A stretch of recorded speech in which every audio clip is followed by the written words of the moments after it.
Hello there guys, in this video I will show you how to use where is your soulmate filter on Instagram. Firstly, get up into the search box by typing on the second selection and go for it, and then type for Erica Snacks. Go for it, then wait to get up to the main account. Now when you go for it, and you need to get up for this slide, yeah. Now what you need to do, simply you need to go right here to take up to all these filters, and you need to find the filter which says Soulmate Radar.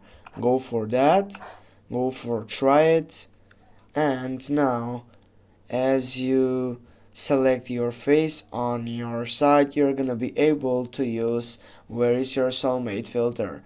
Thanks for watching. Don't forget to hit that like and share the video. See you soon guys.